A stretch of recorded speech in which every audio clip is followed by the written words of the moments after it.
Kita, Meron pa ba? napunta pa kayo ng Davao? Kita ninyo yung bahay ko? Oh. Kita ninyo yung sakyan ko? O di pick up rin? O dito, pick up rin? Ano ang nagbago sa buhay ko? Ang nagbago, ang bayan na pinatpatakbo. Pero yan ang sabi ko kay Inday. After this, maghanap ka na lang ng mabuting negosyo. Di na bali at the start, kikita ka ng maliit.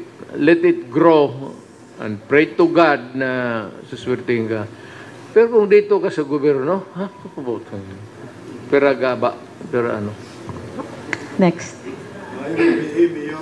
I only stayed sa gobyerno because I enjoyed my trabaho ko. I was enjoying my work as a prosecutor. In love ako being a prosecutor. Kaya nagtagal ako. Matagal ako nag-resign before really I decided that I have to resign because I have to make more money. Kasi yung mga anak ko ay yung tuition, pamahal ng pamahal. Next. Taon-taon.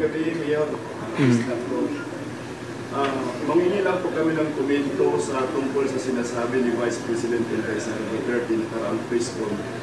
Naalala po natin na 30 years ago ay pinalibing niyo po ang Marcos Sr. sa libingan ng mga bayani. Ngayon po, ayon po kay Vice President Inday Sara sa kanyang Facebook, sinabi niya kay Senator Amy Marcos, pag ayaw daw tumigil sa kabanat itong mga kongresista sa kanya, ipapahukay daw niya si pinalibing nung si President Marcos Sr. sa libingan ng mga bayani at itatapon sa West Philippine Sea. Ano po ang inyong masasabi?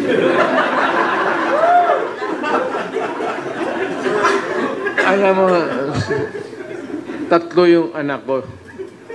Isang babae, dalawang lalaki. Ang nakakuha sa ugali ko, sa bunga ko, bastos, si Inday. Pero yung kanyang ginawa, extended hyperbole lang yun. Wala naman, bakit mo naman gawin ng pang ano lang yun, yung talaga, siguro, may nagalit siguro siya na ano. Ako ganun magsalita, no? Yung presidente ako. Ganun, putang ina kayo. Pero hanggang dyan, istorya lang man yan, pare. Wala man totoo dyan. Pero na lang dyan yan sa mga criminal pag na-warning ako. Kasi, alam mo, pag sinabi ko nung mayor ako, pati presidente ako, stop. Yung hindi naghinto, na-disgrasya talaga. So, I'm sorry. I am sorry. Ginusto ninyo eh. Alam mo, I said, you make your own history in this world. Ikaw yung humahawak ng buhay mo. Kung anong mangyari sa buhay mo. Pag yan ang pinili mo, tapos nagkaletse-letse, face the consequences. Kasi pagdating ng putukan, sigurado ka. Kalaban mo ang gobyerno eh. O kagaya ko. Eh kung maka-mayor ka tapos maka-presidente ng kagaya ko na mainit dyan sa ganun. Pero sabihin mo lang, wala kang pera, mahimong trabaho, maghanap ako ng paraan.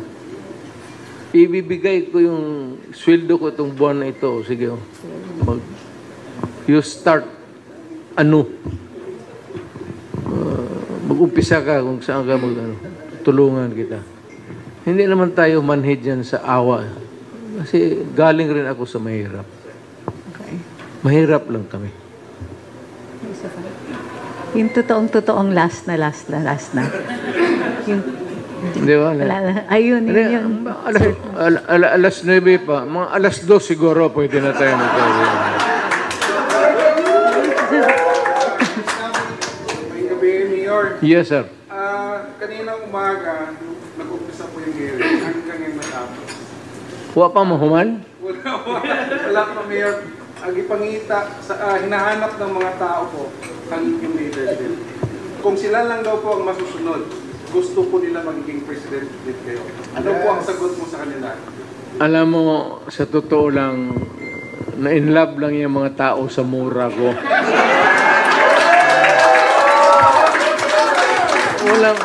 Walang pinagkaiba dito ngayon sa yung sumunod pati yung pareho yung nagtatrabaho, pareho yung may inuutos. Ang nimimiss sila ng tao, yung mga potang inang yan. Yung mga ganon. Nasanay ako sa, bastos ako so wala akong magawa. Galing kasi ako doon sa baba. So, ang bunganga ko, laki talagang, kasi mahirap lang kami. Talagang mahirap lang kami. Galing kami dyan sa, ngayon, nag-improve na yung Dewey Boulevard na yan. Yung panahon, 1950, squatters area yan. Kangkungan yan. Ang lakarin namin, naka-elevated wooden planks. Puro kangkungan ang overtime, buhos ng lupa galing sa bukid. Naging ganun.